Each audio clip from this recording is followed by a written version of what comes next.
Enang kalian no, simply style. Kenapa? Formal बढ़िया.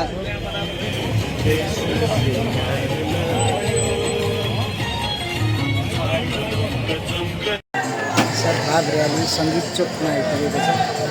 संगीत चौक में रैली आयो, राम्रो आयो। संगीत चौक में रैली सँगसँगै संगीत चौक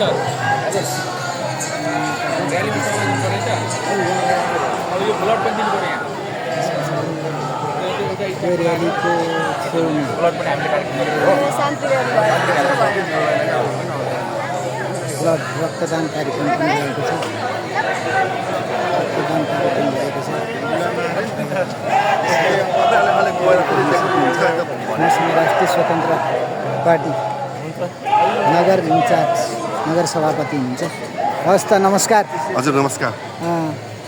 अनि आज यो राष्ट्रिय स्वतन्त्र पार्टीको रक्तदान कार्यक्रममा इटारी राष्ट्रिय स्वतन्त्र पार्टी नगर सभापतिको पद सम्हाल्दै गर्दा के भन्न चाहनुहुन्छ? यता तपाईँको अगाडि ठ्याक्क शान्ति र्याली पनि भइरहेको छ सङ्गीत चोकमा र सङ्गीतै चोकमा तपाईँहरूले यो कार्यक्रम गरिरहँदा आजको दिनमा देशलाई मुक्ति दिनको लागि कुन तरिकाले अगाडि बढ्नुपर्छ जस्तो लाग्छ?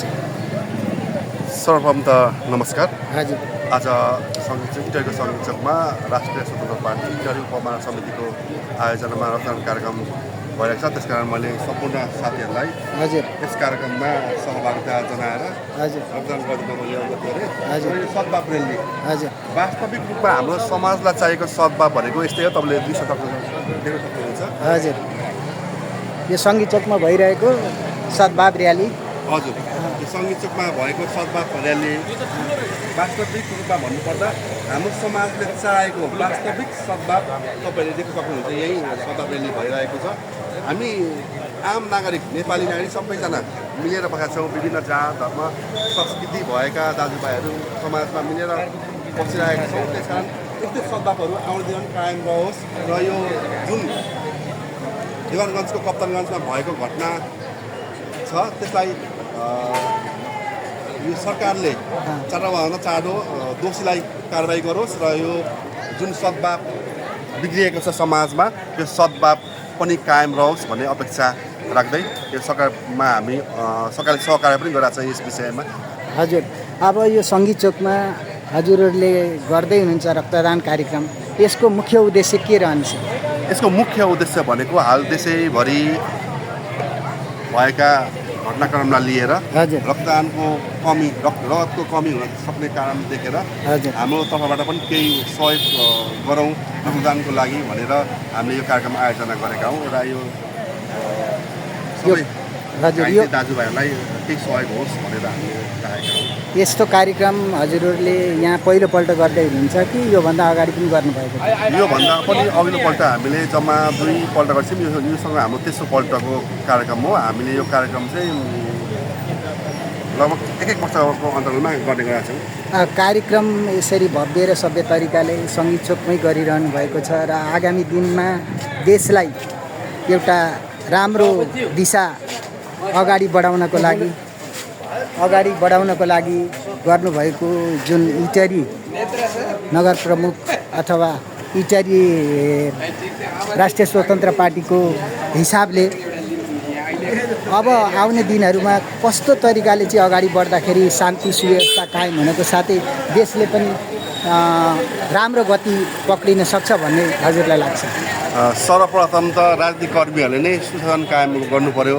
राजनीतिक कर्मी विभिन्न सङ्घ संस्थामा अग्रपन्थीमा रहनुभएका साथीभाइहरू उहाँहरूले नै त्यसमा संस्कार विकास र समाजमा सद्भाव कायम राख्ने एउटा विचार राख्नु पर्यो र अभियान चलाउनु पर्यो। किनभने समाजलाई कुन दिशातर्फ लाने भन्ने विषयमा चाहिँ मुख्य भूमिका भनेको राजनीतिक दलको अनि सङ्घ संस्थामा आबद्ध भएका साथीभाइहरूको नै हुन्छ। त्यसकारण सम्पूर्ण समाजलाई कुन दिशातर्फ लाने उहाँहरूकै हातमा हुन्छ। त्यसकारण हामी सम्पूर्ण राजनीतिक कर्मीहरू सङ्घमा आबद्ध भएका दाजुभाइहरूले चाहिँ एकबद्ध भएर समाजलाई सद्भाव राख्ने हिसाबले चाहिँ एउटा छलफल गरेर समाजमा संस्कार विकास गर्नुपर्ने आवश्यकता हुन्छ।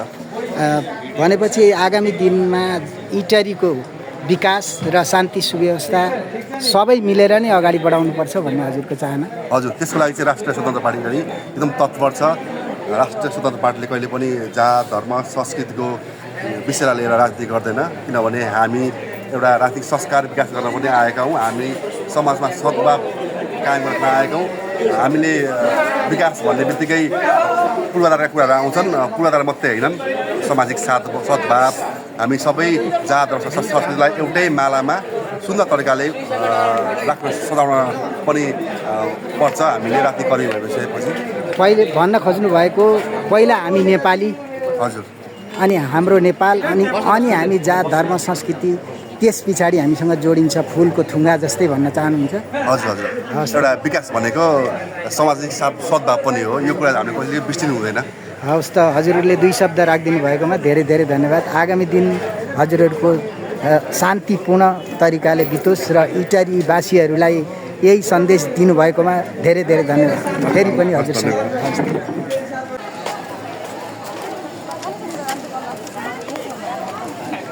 त्यस्तै देख्न सक्नुहुन्छ। हजुरको शुभ नाम? ए, यो हजुरको र्याली आज सामेल हुनुभयो, यो जुन शान्तिपूर्ण र्यालीमा के भन्न चाहनुहुन्छ त? यसको मुख्य उद्देश्य के हो? यसको मुख्य उद्देश्य नै शान्ति सद्भाव नै हो। पहिले नेपाली बिचमा मिलेर बस्नुपर्छ, बिचै सद्भाव कायम होस् भन्नु नै हाम्रो मुख्य उद्देश्य हो। ए, भोलिका दिनमा हामी नेपाली बिचमा हजुर, एउटा सद्भाव कायम होस् र हामी नेपाली भन्ने पहिले, त्यस पछाडि अरू जे हुन्छ त्यो भन्नु। हामी सबै नेपाली, हजुर अनि हामी मिलेर बस्नुपर्छ भन्नको लागि नै हामीले सद्भावपूर्ण र्याली निकालेका छौँ। हजुर, जसरी सौन्दर्यमा चाहिँ अब तपाईँहरू डटेर लाग्नु भएको छ, त्यसै गरी नेपाललाई सुन्दर बनाउन पनि अगाडि बढ्नुपर्छ भन्ने हजुरहरूको। हामी मान्छे मात्र होइन, देश पनि सिँगार्न चाहन्छौँ। हजुर, हजुरहरूको जस्तो सौन्दर्य सम्बन्धी एउटा युनियन बनाउनु भएको छ, त्यस्तै नेपाली बिचको सौन्दर्य युनियन बनाउनुपर्छ भन्ने हजुरको चाहना। हवस् त, धेरै धेरै धन्यवाद एसटिभी खबरलाई 2 शब्द राखिदिनु भएकोमा। यसै गरी म अब अगाडि बढ्दैछु। तपाईँको यो र्याली अगाडि जाने क्रम जारी छ र म यो 2 शब्द दिन चाहन्छु। यो मुख्य र्यालीको सौन्दर्य भनेको हाम्रा हिन्दू मुस्लिम सबैजना दाताहरू हुनुहुन्छ र यसरी अगाडि बढ्ने क्रममा मसँग वृन्दावन गौशालाबाट पाल्नुभएका धर्मगुरु हुनुहुन्छ। उहाँलाई हजुरको शुभ नाम 2 शब्द? अहिले हिँड्दैछ पछि उही गएर। ए हुन्छ, हवस्। हजुरको नाम 2 शब्द राखिदिनु भएको छ र उहाँ अहिले र्यालीको क्रममा जानु भएन।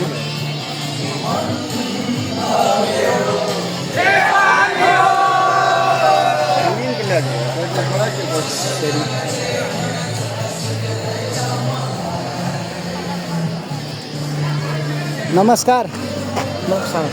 के भन्न चाहनुहुन्छ आजको र्यालीमा सामेल? र्याली ठिक छ। हजुरको शुभ नाम? मेरो नाम मोहम्मद रमजान। हजुर, कहाँबाट? इटारी कहाँबाट? 14बाट। हजुर, पहिले 9 थियो, अहिले 14 भयो। र यसरी आज यो जुन र्यालीमा सामेल हुँदा खुसी लागेको छ? खुसी लाग्छ, अति खुसी। के भन्न चाहनुहुन्छ त नेपाली बिचमा? हामी नेपाली एक हौँ, पहिले सबै नेपाली जाति हजुर एक हौँ। पहिला नेपाली, अनि मात्रै अरू, अनि मात्रै कुनै पार्टी धर्म जे भए पनि त्यस पछाडि अगाडि नेपाली हो हामी। हजुर हजुर, धेरै धेरै धन्यवाद। यसरी उहाँले 2 शब्द राखिदिनु भएको थियो र अब तपाईँलाई देखाउँदैछु यो चोकतर्फ अगाडि बढिरहेको छ र जेएनजी युवाहरूले पनि आफ्नो र्यालीका कुराहरू राख्दै हुनुहुन्छ। त्यस्तै मसँग हुनुहुन्छ हजुर जेसिसबाट। हजुर हजुर हजुर, हजुरको शुभ नाम? क्रिस्टिना बोल्नु। के भन्न चाहनुहुन्छ आजको र्यालीमा? आजको र्याली जातपातहरू बिच नहोस् भनेर हो। अब यस्तो झगडाहरू हुँदैछ, नहोस्, सबैजना एउटै हो, सबै नेपाली नै हो भनेर। पहिला नेपाली, त्यस पछाडि जे हो त्यही भन्न चाहनुहुन्छ। हवस् त, हजुरलाई धेरै धेरै धन्यवाद। यसरी एसटिभी खबर मार्फत तपाईँलाई देखाइरहेको छ आजको र्याली अगाडि बढेको जारी छ र मसँग धेरै जात जाति धर्म संस्कृति र परम्परा हामीसँग छँदैछ।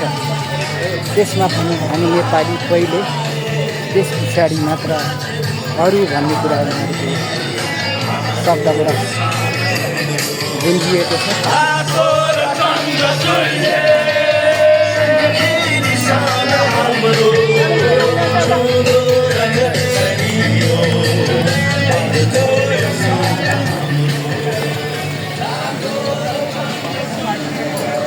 नमस्कार नमस्कार नमस्कार। के भन्न चाहनुहुन्छ त आजको र्यालीमा? आजको र्याली यो जुन सद्भाव र्याली छ, हजुर यसमा हामी यहाँ हेरिरहनु भएको छ। हजुर। यहाँ हिन्दू, मुस्लिम, हजुर सिख, इसाईदेखि लिएर बुद्धिस्टसम्मको सबैको उपस्थिति रहेको छ। हजुर। हाम्रो देशमा शान्ति चाहिएको छ। हामी नेपाली हौँ। हजुर। हाम्रो देश नेपाल हो, त्यसकारण हामी यसमा एक सूत्रधार भएर सबैजना हिँड्न चाहन्छौँ भन्ने उद्देश्यले हजुर। आगामी दिनहरूमा यस्तो किसिमको गतिविधि नहोस्, कुनै जात जातिमाथि लक्ष्य नगरिकन अगाडि बढौँ। पहिला नेपाली, पहिला हामी नेपाली, त्यस पछाडि जे हुन्छ हुन्छ। पहिला नेपाली हो। हामी नेपाली र नेपाल हाम्रो देश नेपाल। ल त हजुरलाई धेरै धेरै धन्यवाद। यसरी सबैजनाको एउटै शब्द निक्लिएको छ, पहिला हामी नेपाली, त्यस पछाडि हाम्रो नेपाल र अनि मात्र जात जाति धर्म संस्कृति परम्परा भन्ने हाम्रो एउटा कडी मात्र हो र एउटा मेरुदण्ड भनेको चाहिँ हामी नेपाली भन्ने नै सबैको रहेको छ। र यसरी सबैजनाले आफ्ना भनाइ राख्ने क्रममा यही छ। विभिन्न धर्म संस्कृति परम्परा मान्नेहरू एउटै माला एउटै सूत्रमा गाँसिनुपर्छ भन्ने उहाँहरूको धारणा रहेकोले यस्तो खबरमा राख्दै इटरी चोकबाट पश्चिमतर्फ र्याली लाग्दैछ र सबैका धारणाहरू मैले लिइरहेको छु र तपाईँ देख्न सक्नुहुन्छ, सुन्न सक्नुहुन्छ। र यो र्यालीको उद्देश्य पनि यही नै हो। भोलिको दिनमा यसरी अगाडि बढ्ने क्रम जारी छ। सद्भाव र्याली इटरी चोक मुख्य चोकलाई परिक्रमा गर्दै त्यसपछि दक्षिणतर्फको गोल्डन चोकबाट सिटी चोक हुँदै अहिले फेरि तपाईँको पश्चिमतर्फ र्याली लाग्दैछ। यो साधना धर्म संस्कृति परम्परा सबैलाई अँगाल्दै पहिले हामी नेपाली, त्यसपछि विभिन्न जात धर्म संस्कृति। हजुर नमस्कार। जो लोपा नमस्कार। अनि के भन्न चाहनुहुन्छ त आजको र्यालीमा? आजको र्यालीमा के भन्न चाहन्छु कि सबैजना एकता भएर हिँडौँ होइन। हजुर। नेपाल भनेको सबै जात जातिको फुलबारी हो। हजुर। त्यही राम्रोसँग हिँडौँ, एकअर्कालाई केही नगरौँ त्यही भन्दै दिन्छु ल। हवस् त, धेरै धेरै धन्यवाद। हजुरको शुभ नाम? मेरो शुभ नाम शिवम श्रेष्ठ। हजुर धेरै धेरै धन्यवाद।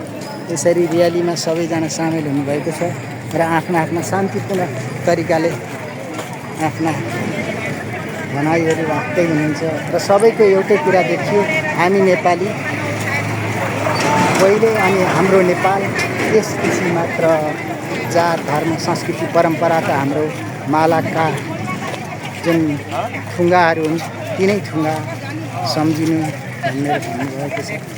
यसै गरी र्याली अगाडि बढ्ने क्रम जारी छ। तपाईँ देख्दै हुनुहुन्छ शान्ति तथा सद्भाव र्याली।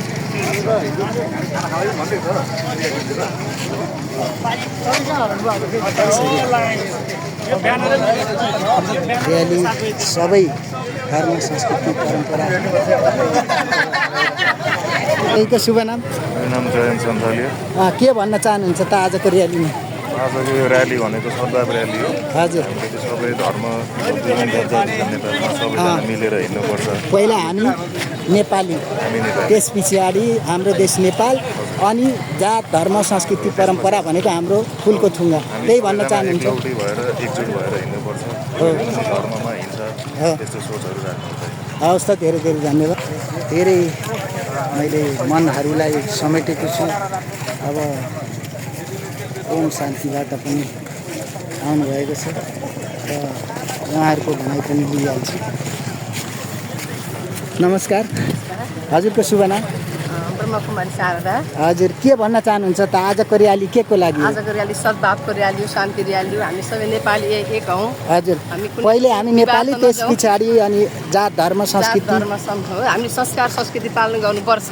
हजुर तर हामी नेपाली सबभन्दा पहिला हामी नेपाली एक हौँ भन्ने चाहिँ हुनुपर्छ भन्ने भावना हो। हजुर यो भावनालाई सबैले बुझ्नु पर्यो, सबैले बुझ्नुपर्छ र त्यसलाई बुझ्नुपर्छ, त्यसलाई फलो गर्नुपर्छ। हजुर हामी कुनै पनि द्वन्द्वमा जानु हुँदैन, आपसी भाइचारामा हजुर भाव बढाउनु पर्छ भन्ने चाहिँ विशेष र्यालीले आज सन्देश दिइराखेको छ। हवस् त, धेरै धेरै धन्यवाद। एसटिभी खबर मार्फत तपाईँले दुई शब्द राखिदिनु भयो भने यसरी सबै जात धर्म संस्कृति परम्परालाई अँगाल्दै यो र्याली अगाडि बढिरहेको छ।